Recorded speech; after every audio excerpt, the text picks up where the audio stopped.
So the year was 2012, and this was a really exciting year because this was the year that Indianapolis held the Super Bowl. And it was even a better year because I was a high school journalism and television journalism teacher, and we had just found out that the NFL was going to open up Media Day to the public. What we thought is that you could just go down there and interview the players. Turns out it was an invitation to sit down in a seat and watch other people get interviewed. But we had seen this and we're like, we should go. So I asked some of my students, who wants to go to this event? And we rounded up some seniors. I told them to dress professionally. Let's bring our nicest cameras and let's see if we can sneak in. And they're like, seriously? I'm like, yeah, we've all seen that movie, right? Well, we can see if we can sneak in. And I told them opportunities are everywhere. Just be single focused on let's interview anybody and see if anybody has an extra press pass or they know a backdoor, something like that. So we get there and we started interviewing anyone that will talk to us, from police officers to volunteers, and then we started working our way up to a little bit better. We got a hold of Adam Schefter and Rick Riley, and everybody we talked to, local media, we're like, hey, do you have a way in? They're like, nice interview with your kids, but no. So finally, out of a vision out of the night, we see DeMaurice Smith. Now, a lot of people may not know who DeMaurice Smith, but as some act of God, I'd seen 60 Minutes 2 days before. And DeMaurice was the NFL Players Association president. And he just starts walking past, and I went, Tyler, go grab that guy. And I told him who he was, and Tyler runs up to him, taps him on the shoulder. He's like, hey, can we interview you, sir? And he says, sorry today. Doesn't even look back. He says, sorry today, guys. Today's not about the NFL union, today is about the players. And then Tyler reaches deep and says, I'm just a kid. I'm here from my high school media team. And DeMaurice, if you're watching this, DeMaurice, thank you, turns around and says, all right, sees 5 well-dressed kids and a teacher that's just like, please. So we turn around and he starts interviewing them. There's a picture of it right there. And so we're enjoying this. Tyler wraps up. I'm totally amazed. And he turns to me, hands the microphone. He says, are you their teacher? I said, yes. He goes, good job. Really professional. I said, thanks. He goes, they're going to love interviewing Tom and Eli. And we know who that is, right? And I'm like, well, that's the funny thing.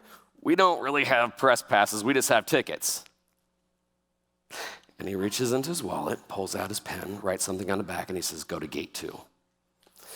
Now, I say that story, one, because it's just cool and I like reliving it, but also because it was, if students have a passion, right, and if they have a drive on something, and they're told that opportunities are everywhere, you just go find them, they find their way in.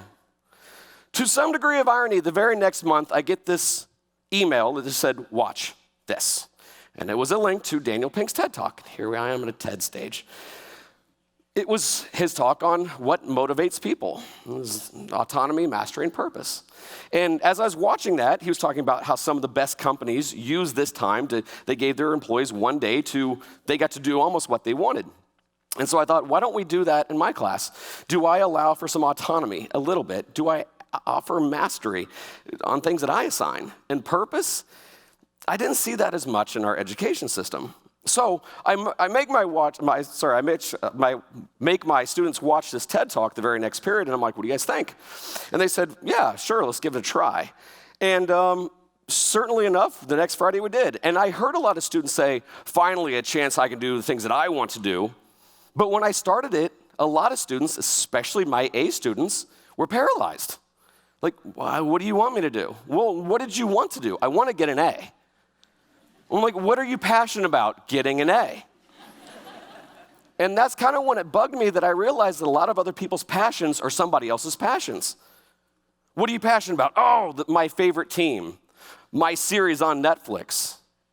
It's not yours. And then on the flip side, I had my less than A students put me to the test. They're all like, what are you going to work on? And one kid goes, I'm going to do a sleep study in this class. And not flinching, I'm, oh my gosh, you should. I'm like, this right after lunch, you're already tired, I'll buy you a sleep mask. And he's like, I was just joking, Wettrick, but I'm shocked that you were gonna let me do that. And that was the whole point. And so we finished out that semester, and I asked my school corporation, could I have my own class? Not that it's 20 minutes on a Friday, but that's the class. And so the Innovation in Open Source Learning class was born. Innovation in open source learning is the first 7 to 8 weeks, you learn how to think for yourself. You identify what's wrong in the world. You're passionate about some of the things that you either want to learn more about or enhance what you're good at.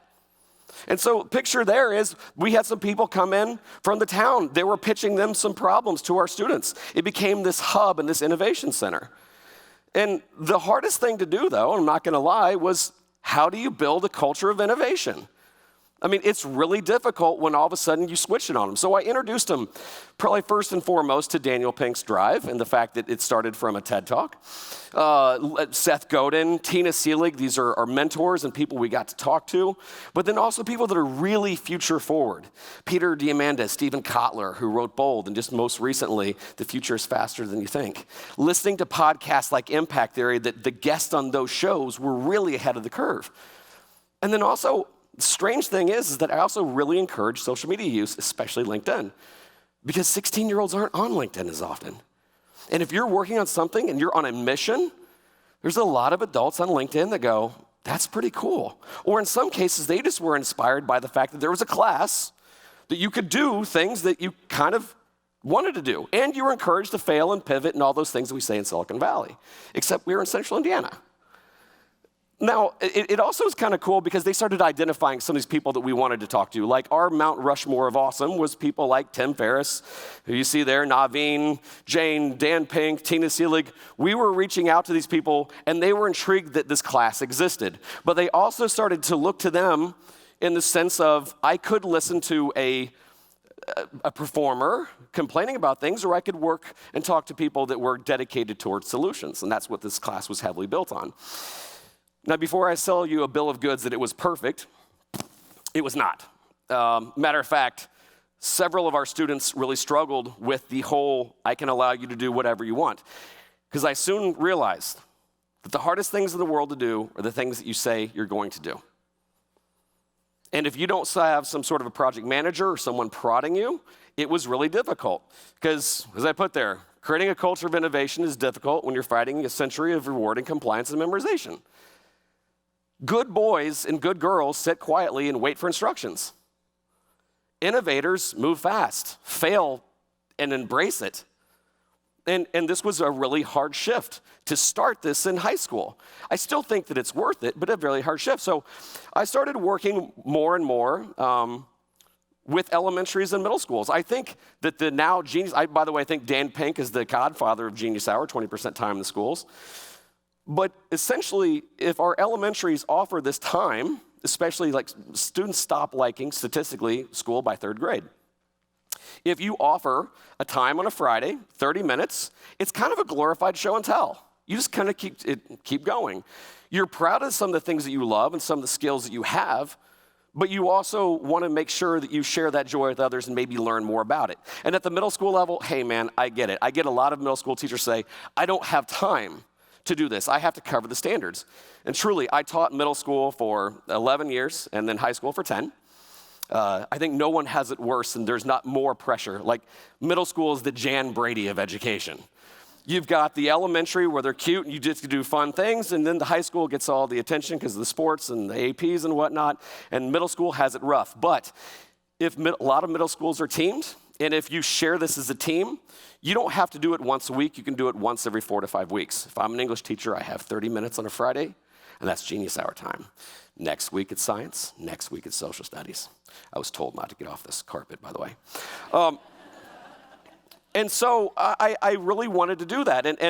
But we still saw some holes in working with other students in Genius Hours at all grade levels, and my students kind of came up with the rule of thirds. And I think this is a really good rule of thirds for anything you really want to pursue. Number one, are you passionate about it?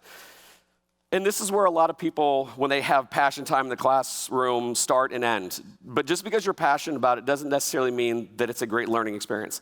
You may be passionate about binge watching a Netflix series, or you may be passionate about food trucks. It doesn't necessarily mean it's that great. What skills you develop is sending a different kind of message. We are now moving away from just diploma-based economy to a skills-based economy. If you have a diploma, great, but if you don't have skills to show for it, or they're not in demand, you're not in demand. And I want my students to know that if they choose a project, they might as well make it a good skill that they can use later in life. And then lastly, who is it going to benefit other than you? I want to teach my students how to be successful, sure, but also how to bring value to other people. And quite honestly, most entrepreneurs bring simple solutions to people. So to demonstrate this point, I'm going to talk about one of my students, Robert. Robert took my class several years ago, and he started really difficult. He couldn't get down the culture of this classroom. He had a lot of ill feelings towards school. He had a kind of a tough childhood. At age 6, he lost both his parents to a murder-suicide. So it was not, school sometimes was uncomfortable for him. And so the first 7, 8, 10, 12 weeks, Robert just kind of shuffled things around and didn't necessarily work as hard as I want him to. So finally I was like, what do you want to do? And so finally he kind of said, I kind of want to share my story. And so I was like, what do you need? And he's like, I don't know, equipment, done. School had equipment. So he and another friend, Jack, they started a podcast. And all of a sudden, he started to do things because he was passionate about it. He later then, as soon as right about the time high school was over, he started a channel called Gen Style. He wants to send and do more videos on LinkedIn and YouTube on young men dressing and acting professional. So is he passionate about it? Check. Skills developed, audio, video, editing. He even taught himself how to sew so he could tailor his own suits. And serving others, a double check. And if you're thinking about this, it's kind of not ironic that today's theme is Ikigai, right? What do you love? Okay, this is a class where you can start thinking about some of the things you love. What the world needs. We have a lot of people in this current generation that they're passionate about awareness, and they will tell you the things that they don't like, but giving them the time to work towards something and infuse that love is something that I think is dearly needed. And then what you're good at. Do we give students enough time to double down what they're good at? Normally, we say you're proficient, and then we load up your schedule with what you're not good at, which is kind of crazy. When you're thinking about all this talent, you could have more time, but instead, you're working on things that you may not have any passion over. And lastly, what you can get paid for. I want my students to think more like entrepreneurs. It's okay if they have a source of income by their junior year. I think that's kind of awesome. They're looking at opportunities. However, if there's one thing that we saw, and there's one thing that bugged us, is that my co-founder, who was a former student, Hunter and I, we saw that a lot of schools either aren't starting this enough or they're not starting fast enough, especially at the high school level. So with the help of the state of Indiana, we started the Start It Up Foundation. At Startup Foundation, we have a Spark, Develop, Execute mentality. Our Spark Nights, and probably one of my most favorite, is that we have chapters, and we're growing throughout the state and beyond Indiana, is that at these events, we have students from hopefully 2 or maybe 3 high schools come to one destination. Think usually a co-working space or a cool tech hub. And there, we have a guest of the night. And the guest of the night is a small, deserving nonprofit. Think opioid crisis center, homeless shelter, etc. And they do a reverse pitch. Here's our problem, here's what our mission, here's our vision is, and then they ask our students, here's what we're struggling with. What do you think? Students listen with empathy. They ask some questions, and then they go off to teams of about 7 to 10, and they whiteboard. Here's my favorite thing. When you're in whiteboarding mode, your phone you're not talking about things online, you're in this state. You're like, oh, we're writing things down. My uncle knows a guy. Oh, I know a guy that could. You know what we should do? And this sort of emotion and enthusiasm is contagious. And those kids start thinking, I can make a difference. Instead of you temporarily feeling powerful for saying, I think the world stinks, awareness is great. Doing is another. And so we want to get those kids into what we call an entrepreneurial way of being. We also, 4 times a year, do longer formatting like hackathons and boot camps. Hackathons in the sense we have bigger problems, they meet with mentors. And then boot camps, there's several offerings we have that you may not want to go to college or have to go to college with some of the tech certifications. So we give you a one-day experience to think, for you to dip your toe into the pool to see if these things are right for you. And then lastly, one of my favorite things we do is we run Innovate Within. With our partners, especially at the IEDC, we have started something wonderful. We have among the nation's biggest pitch competitions for high school students. And even though the cash prizes are great, the thing that I'm most proudest of is that it's not a novelty check and a handshake. It is a travel experience and a summer accelerator. So the idea that you have in theory, we want to make sure that you can make some changes and actually do it. And then my absolute favorite thing is that we get the students out of Indiana. Not that there's anything wrong with Indiana, but we want to show them that you can be working on something in Spencer, Indiana, and it can be relevant in New York City.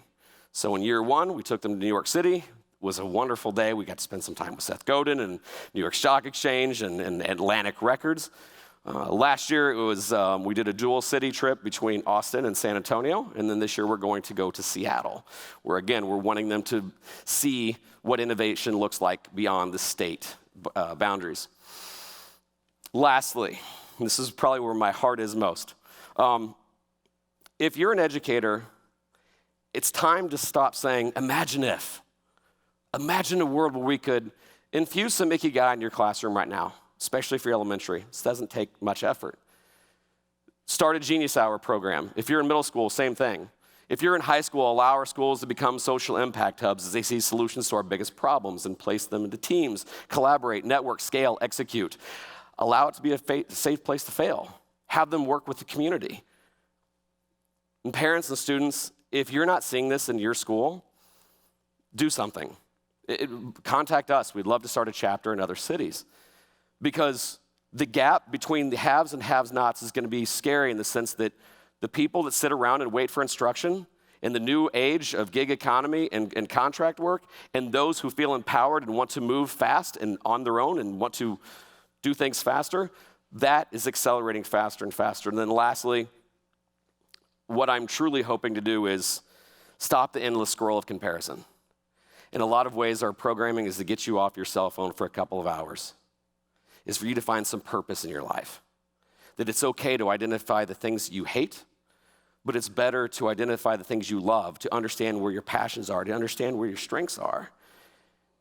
And in this entrepreneurial way of being, know that you can make a difference in the world, not hypothetically, but in a real sense. So while our kids can learn online, if we give them this time, our schools cannot just be places to learn, they could be places that they could solve real problems. And hopefully not only change their community, but who knows, seriously, the world. Thank you.